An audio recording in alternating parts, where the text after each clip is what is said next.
The German word for Centaura cyanus, also known as cornflower or bachelor's button, is cornbloom. And you won't find any of that in the Doom Room. I'm Alex, and I'm doomed. Get ready, because it's time for some peanuts, my favorite legume. Boom, boom, you're in the Doom Room. I'm Justin, and I'm doomed. I'm Pete. And I love this dance to the death that Justin and I have going on with the beginning of this podcast. It's really challenging me in exciting and new ways, so I appreciate it. Thanks, Justin. Scraping out the bottom of the brain. That's what this podcast is all about. Absolutely. Now, we're going to be talking about Doom Patrol Season 2, Episode 5, Finger Patrol. Some big stuff goes down in this episode. As everybody deals with the fallout of the previous episode. Still got a bunch of sex ghosts around the house. But we get a little bit more of a classic Doom Patrol structure here as everybody breaks off onto their own separate missions. We've got Cliff and Cyborg as Cliff gives Cyborg some romantic advice that gets him back together with Ronnie. Meanwhile, Cliff chops off a dude's finger. So that's what's going on with him. Larry visits home with Rita and accidentally leads to the maybe death of his grandson. So lots of stuff there. And meanwhile, Jane turns into Baby Doll, pals out around with Dorothy, drives her totally nuts, and ultimately releases the Candlemaker and the potential destruction of the entire underground. So big stuff, as we said, going down in this episode. Yeah. This one was great. I'll just say I appreciate the focus that we've got in the past couple of episodes, but I did really miss this pair-em-up structure that we had a lot more in the first season, and it was fun to see it again. Now, so this episode was directed by the same person that directed the pilot, I believe. And I feel like the direction in this episode is wildly different than other ones. There's a lot of sort of more serious feeling shots. There's a lot of camera movement. There's a lot of different things here that I thought was sort of purposeful and made me feel like this episode is like a tentpole pivot moment or something's happening here because it is a return to form with the pairings, but it also feels like much more, it almost feels like a feature film to me in the way that it is directed as opposed to sort of the normal episodes feel like TV. Yeah.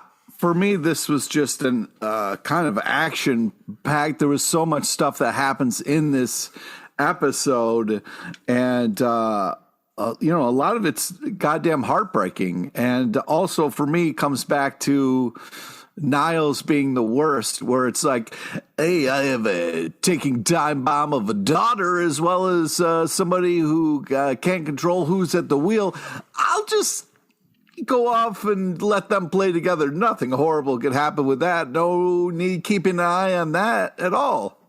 Well, I do think it's actually very interesting emotionally what's going on here to the point where Jane and Hammerhead, I think it's Jane and Hammerhead, fight about it at a certain point in the episode in terms of who he cares about more, Dorothy or Jane. Right. And you see it, to your point, Justin, just in terms of the direction and the staging of everything, he barely touches Dorothy, right? Like the way Timothy Dalton plays it, he gets all stiff and wired tight when he's around her, is almost rude to Dorothy several times versus Jane. He softens up. He's calm. There's that thing where Hugs. Baby Doll, jumps in his lap and he's just cradling her like a tiny little person. And it's interesting to see. Like, I don't think I still don't think he's a bad guy, but he doesn't know how to act right around these ladies. What did you say, Pete? I cut you off. It's okay. It's shitting Parrington. He's just not a good parent at all. Shitting Barrington. Yeah. Lord Duke Shitting Barrington. I just on the Gilded Age. It's a character in the Gilded Age, right? I understand. I mean, you guys are parents, but there is something to be said about giving the child what they need when they need it, and it's got to be hard to know that your child has a monster living inside, like we all do. But I mean, about the yoked jackrabbit, about the Candlemaker. Like, come on, bro. You know what I mean? Well, a couple things. Like, as the caretaker of a ticking time bomb, and of course I'm talking about you, Pete. I understand that it's hard to do that, and I think Niles a little scared of Dorothy. So it's easier for him to have a natural relationship, a more like loving relationship with Jane. And Dorothy, he's sort of going through the gestures of being a dad. He's always like, "Oh, these French toast is amazing." It's just like, okay, cool it a little bit. And then he ends up not being able to follow through on that. Mm-hmm. Well, and the other part, if you look at the history, let me just say this, and then I'll turn it over to you, Pete. If you look at the history, though, he ignored Dorothy the entire time. We've seen that, including, I think, a little bit this episode, if I remember correctly, where he just kept leaving. You know, it was last episode. He keeps leaving her on Danny the street. He keeps running away. He's barely spent any time with her. Other than abject horror at the carnival, and occasional visits here and there over the past 100+ years, he doesn't know his actual daughter. Versus Jane, we know from the history of the show, he has seen multiple times over the years. And even though she hates him, even though she yells at him all the time, even though he drives him away, they've still spent significantly more time together. Yeah, and also like the fact of like, they're laughing and playing, that's great. But then when the house starts to shake and maybe a couple fireballs get thrown, maybe you go check on the creepy basement and make sure no one's accidentally thrown in the fucking inferno. So you're saying in the 30 seconds where somebody got thrown into a furnace and then the candlemaker was released in the underground, Niles should have zipped out in his wheelchair down several flights of stairs and stopped it? Yeah. Yeah, be a fucking dad and show up. Yeah, dude. What the fuck? He's the unreasonable one. Yes, thank you. Thank you. I'm in complete agreement with you. You get your old ass in your fucking wheelchair and you fucking motor down there. Even if you're late, show the fuck up, and he's nowhere to be found, man. There is a fucking battle going on and he doesn't fucking give a shit or want to be there, and it's fucking Avi. Now, what's happened when you've released your Candlemaker, Pete? What has because I know you have your sort of yoked jackalope runs a Gold's Gym in South Beach, Florida, right? That's right. Yeah. I don't recommend a membership there, by the way. Make wish, Pete. Eat cheesesteak.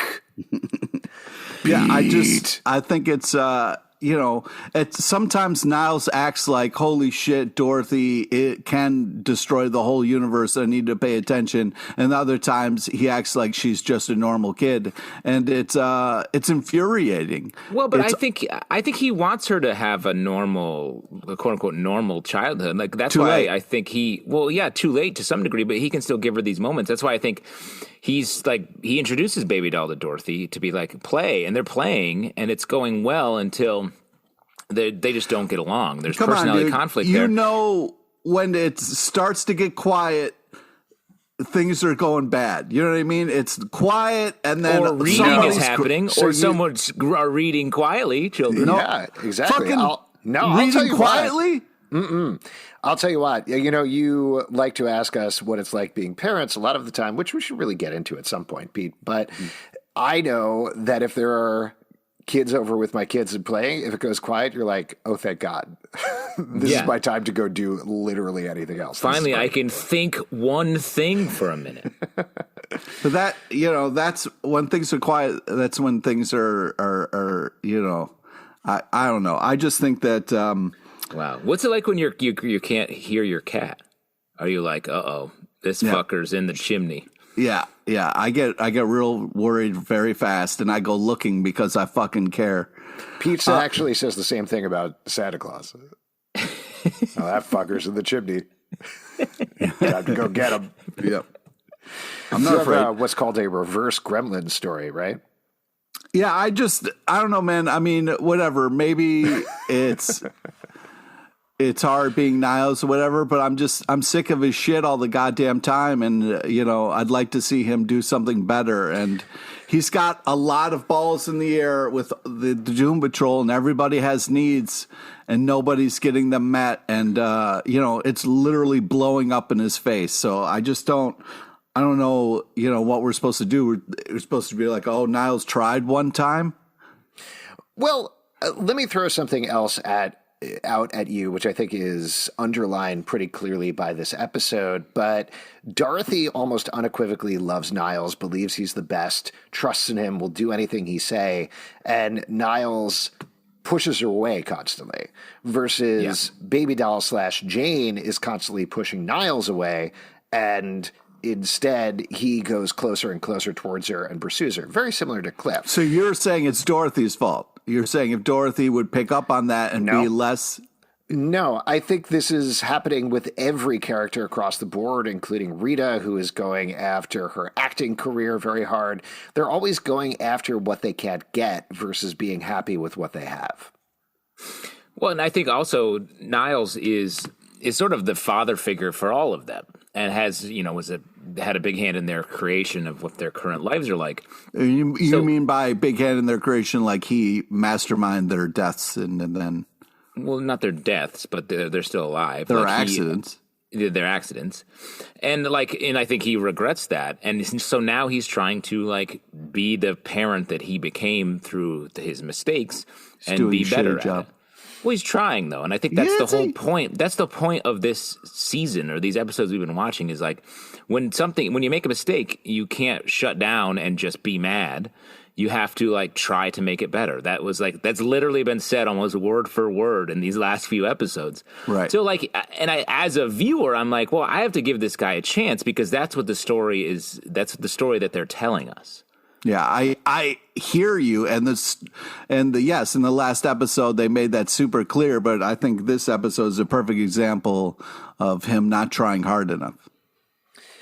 I understand what you're saying, Pete, but I think he is not trying hard enough with Dorothy for very specific reasons, which is that he's scared of her. He's scared, not just physically scared of her, but emotionally scared of her, because getting closer to her means accepting the fact that he's her father, means accepting the potential you can't keep death pushing of her it mother. off, man. She's taking people out one by one. He's got to fucking step up. But also, I don't know, Pete, man. She was right. She was right to take...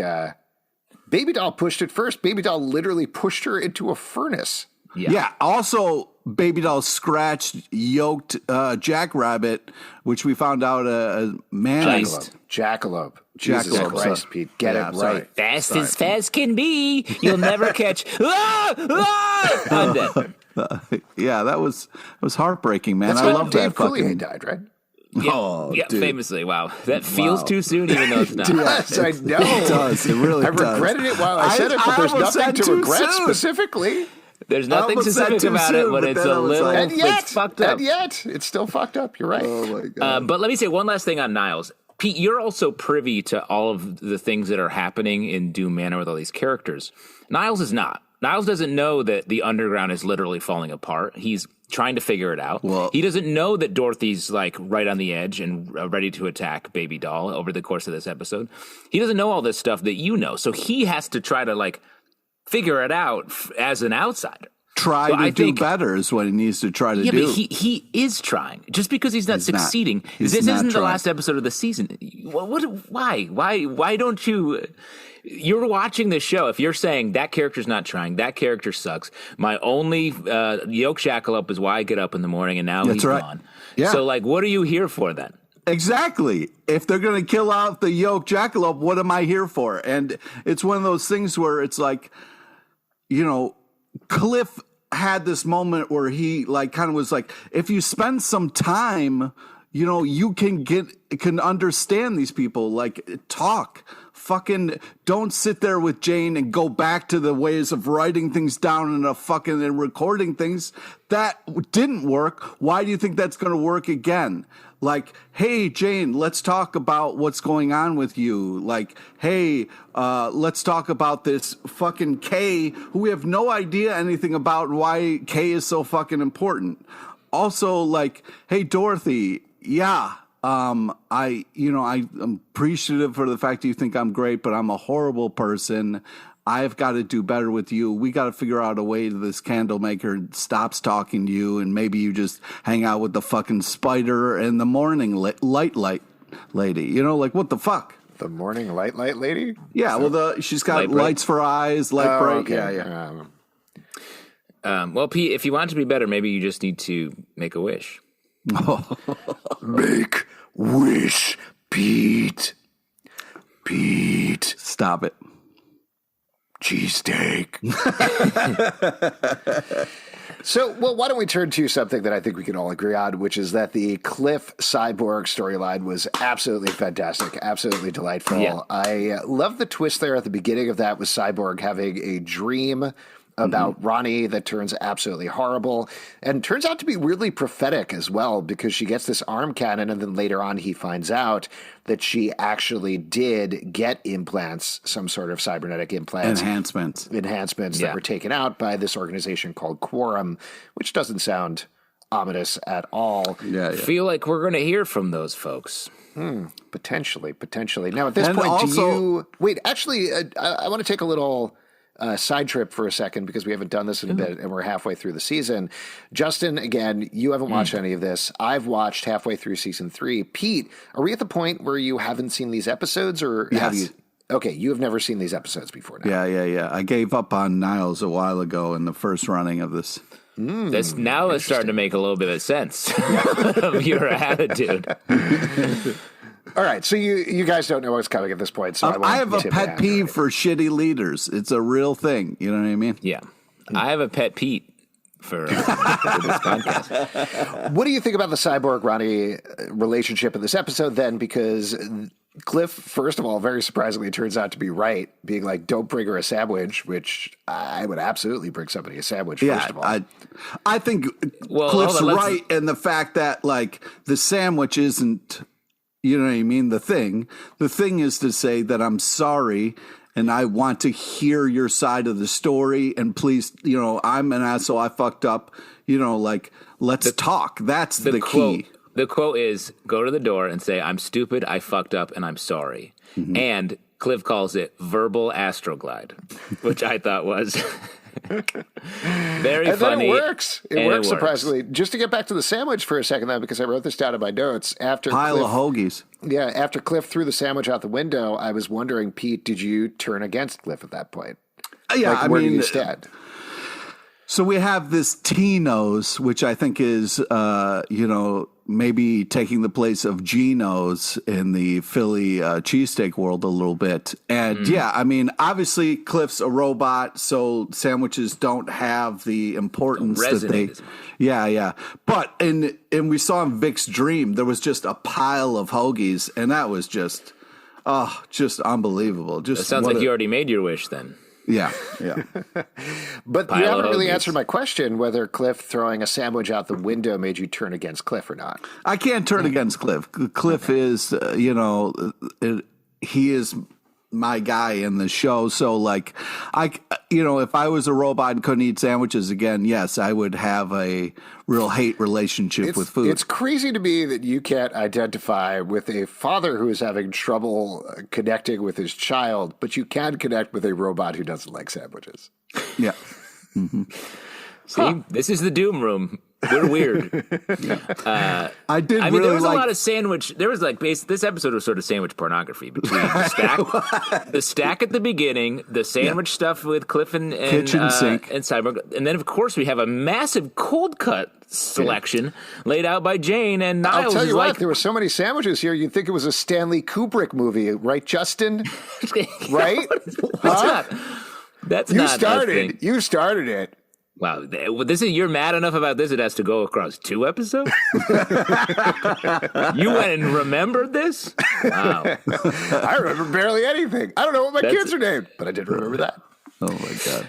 The Steel and Stone thing was so great, getting the sequence in the middle. This 70s cop show with Cyborg and Cliff was so much fun, so delightful. It went on so long, too. I wanted it to go longer. I really did. It was so much fun. And even when it ended and Cliff was still singing the theme song, I still having such a great time with it. Well, that's why this episode felt like sort of like it was trying to make a big creative statement. It was like doing extra flourishes like this thing. Yeah, it was.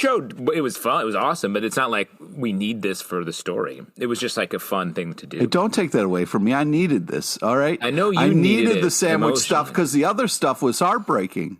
I mean, we got LT's family basically calling the cops on him, turning him in.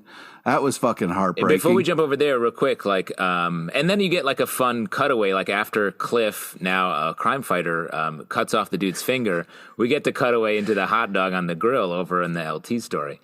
So I do think there was some fun cutaways. I mean, when they were about to get it on, it cut away to reaching for a jar of pickles and then the finger to the hot dog. There was some fun cutaways.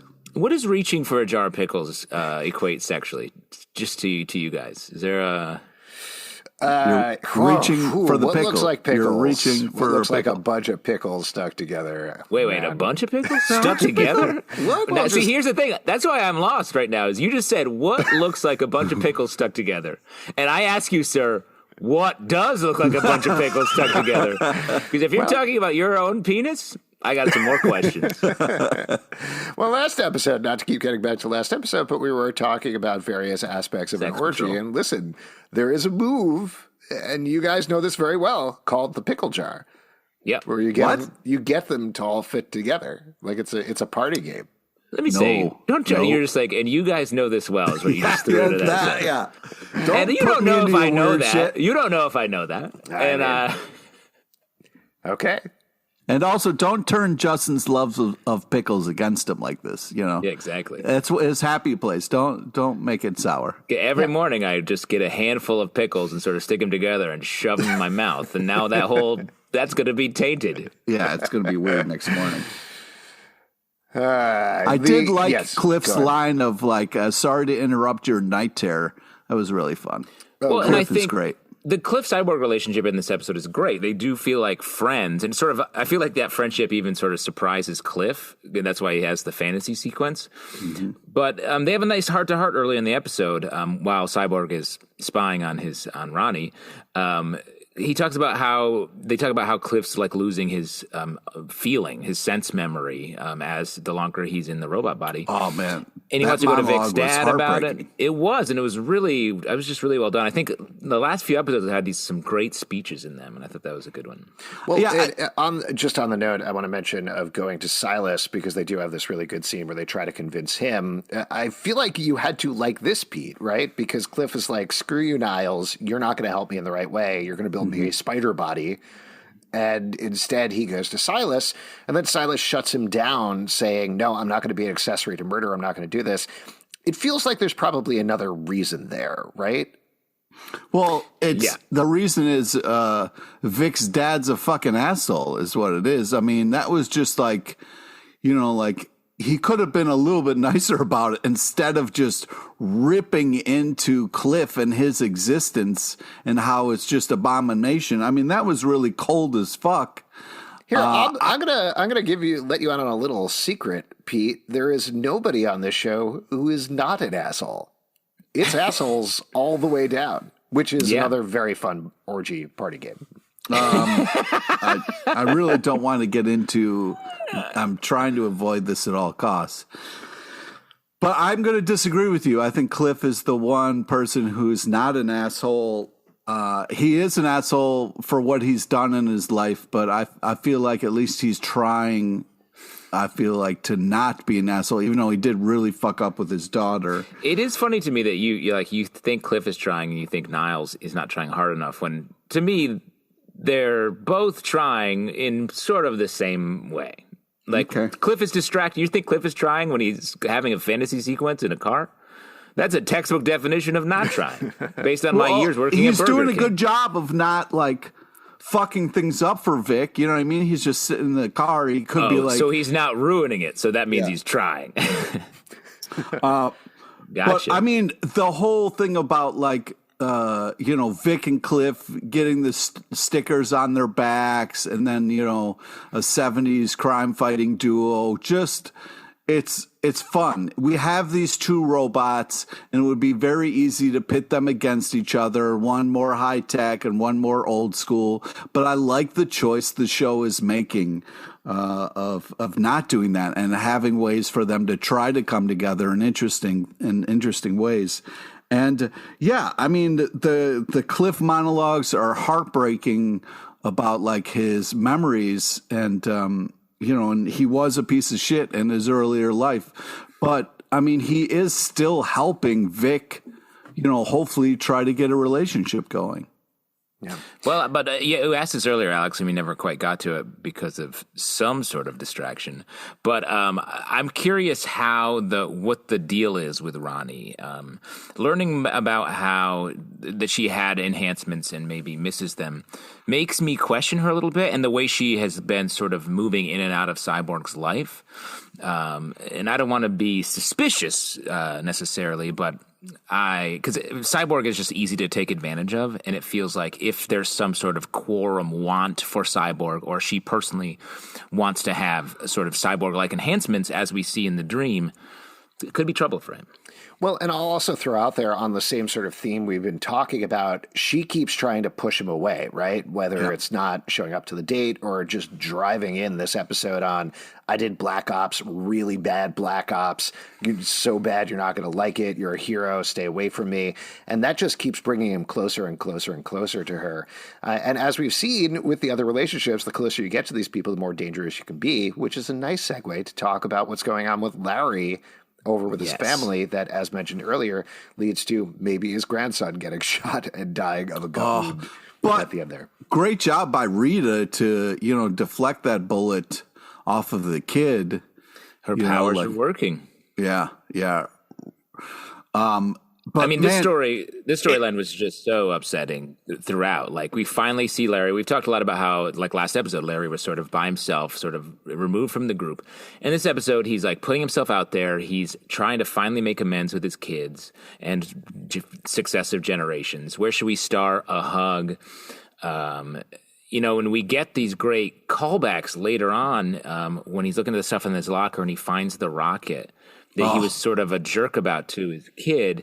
What a great just callback. What an emotional callback for the show. And to say that, like, he nailed it now was just like such a moment. And then to find out that the son was happy to see that LT still had it, that really meant a lot. Like, even if he wasn't there to say how it was a dick move, the fact that he saved it kind of said that for him a little bit, which was really nice. But, I mean, at what point do you call the cops during this fucking touching father-son reunion? You know what I mean? Well, I think that was the whole point, though, right? Is that it felt very true to family dynamics to me, that everybody sees each other like, oh, it's so great to see you. This is so exciting. And over time, the more time you spend with them, those cracks start to appear, those old hurts, those old misgivings, all of those other things. Not across the board, but it did feel very true here, to the point where I think one of my absolute favorite moments was Larry coming out to his son saying, I'm gay, I was in love with this man, and it not being used as a get out of jail free card. Like, I think most TV shows would be like, oh, wow, I'm so sorry. I didn't know that, Dad. I love you so much more now. And here, this just made him double down on, you lied to us our entire lives. You ruined our family. My mom never got over it. My brother literally died because of it. I understand this is something you were going through, but your selfishness ultimately cost all of us our lives. And I think ultimately that's why he calls the cops. Well, he said he finally felt peace when at his brother's funeral, and that's right when Larry showed up to make it worse again. Well, but let's back up the truck here for a little bit. Like, you're going to invite LT over with this being a trap. And then you're going to kind of like act nice until they show up. Like, why wouldn't you just kind of be like, I don't know, just the fact that you're going to get a hug and then you're going to try to act nice. And then we're going to have hot dogs on the barbecue. And then, we're just killing time until the fucking cops show up is so much more deceptive than like LT shows up and be like, hey, you know what? It's fucked up what you've done. You can't take any of it back. People are dead. You lied to us. It was just such an interesting, horrible, kind of almost worse way to trap somebody and making them think that they're witnessing a touching family moment when it's all just a fucking trap. Well, that's the price that they pay at the end when he calls in these government operatives and they accidentally shoot his son. Yeah.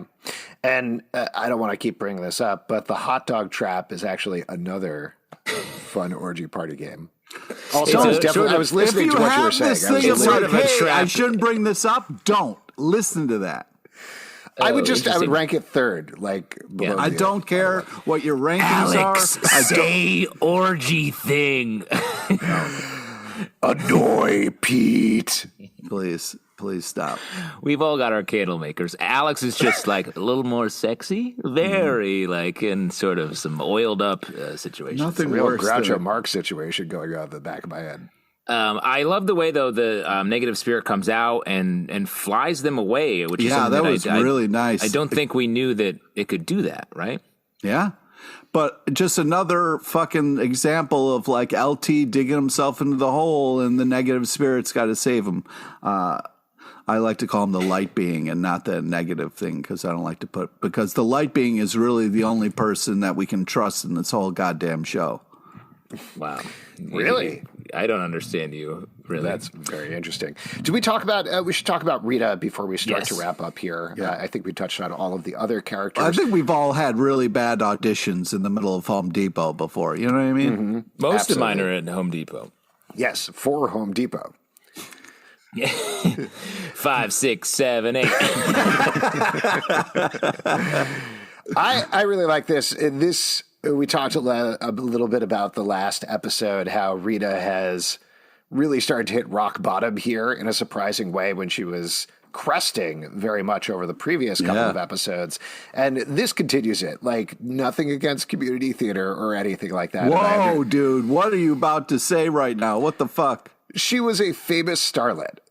Right? Her debasing herself in a Home Depot to be at a community theater. How dare you? Is a low point. Is all I'm saying. Well, it's how bad she wants it and how bad she wants to just move on. And you see her audition gets ruined by her flash to her the traumatic moment with her mom. She's got to deal with that first, is what I'm saying.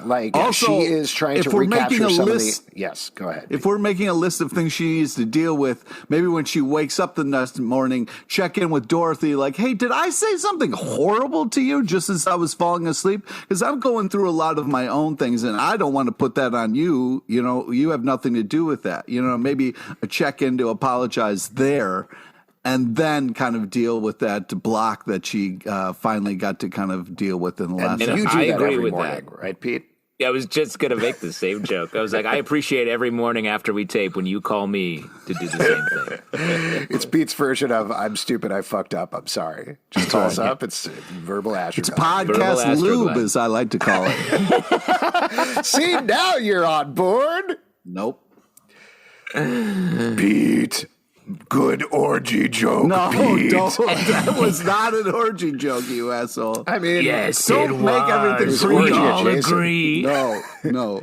Don't make everything creepy, man. Come on. Outside the orgy, you usually allow, they're called lurkers, the people who stand outside the window. They can't be in the orgy, but they can watch the orgy. That's what you Alex having a veritable lexicon of orgy terms is starting to raise some eyebrows on this podcast. Okay. Just one other thing I want to say before we wrap up is the Rita LT relationship is so nice. I love the way it is. I love how much they care for each other and really support each other. I think it's probably the healthiest relationship on this show. And I love it. Rita ends up booking the part at the end because of mono, which is how a lot of great actors get a didgeridoo accident, which is a hysterical way to get mono. Yeah, how... I guess by sucking on the same didgeridoo. That's right. I'm not going to say sucking on a didgeridoo. I'm not going to say it. One thing that I wanted to call out, the fight at the end with the candle maker in the underground was brutal. And yes. And how did he get in there? I don't know exactly. I guess she wished. She wished and he got in there. Yeah, she wished that Baby Doll would die, and so wherever Baby Doll is, that's where the candle maker is going to go. Right, and I do appreciate, though, what I liked about this, even though it's so hard to watch, is we've had 5 episodes of build-up about the candle maker. We've only seen him a little bit, so finally getting to see him in action, it is everything that you hoped it would not be, if you know what I mean. We saw the candle maker wreck a whole carnival. You were "Ooh, man, I want to see more of that." No, we just saw the aftermath of it. That's all, right? Yeah, because it's Yeah, so what I'm saying is we finally get to see it, and it's as brutal as we expected it to be. So I thought it was really well done. That's my whole point. Any other moments from the episode that you guys want to call out? I want to do a little correction. Pete, you only said the first half of Cliff's line, sorry to disturb your night terror, and then Cyborg says it wasn't a night terror. He says, oh, sorry, spooky wet dream, which was very funny. Very fun. While we're talking about Cliff lines, we have an unspoken bet about if you have a schlong, or if he has a schlong. Yeah, that was hysterical, Very funny. Talking about Cyborg. I appreciate the absolute withering Marie Kondo takedown in this episode. Yeah, that definitely sets this episode at a very specific moment in time. Yes, it does. Which I was like, I remember that. It's all anyone talked about for some reason for a while. And more random sex ghosts. Are sex ghosts the ghosts that appear after you have sex, or is it for people who've died having sex? No, sex ghosts are ghosts. Meeting up in the afterlife and then connecting and having sex in different rooms of other people's house. Yeah. Like Slimer and the Stay Puft Marshmallow Man that one time. Oh, God. What a relationship that one time. I did like how Cliff was like, I guess this is the new norm. Very fun. I did like that. Like we've been talking about, just having continuing stuff, little Easter eggs, little things that show just the crazy adventures that they've been on over the course of the episodes. Very fun. Let's wrap this up talking about who was most doomed this episode. Justin, why don't you go first? Who was most doomed this episode? Well, it's a tough call because it was sort of a dark turn for lost some faves here between Yoked Jack and Baby Doll. I think, though, the most doomed coming out of this is LT. I feel like I always go to the LT bank for most doomed because you do. He did step out here a little emotionally, and he was only destroyed for it. Pete, what about you? Most doomed this episode? Yeah, I just wanted to say real quickly about Justin's. It was heartbreaking, the fact that LT reached out, did these things, and he was just absolutely destroyed for it. I'm sure that the family members wanted to talk to him and express their anger, but like as soon as you saw the son's gun, like I was like, oh, this is going to go sideways. But I would say most doomed, obviously Niles. If he doesn't get his act together, I would throw him over to Jack the Ripper and just be like, have your fucking way with him if he wasn't dead. Jesus Christ.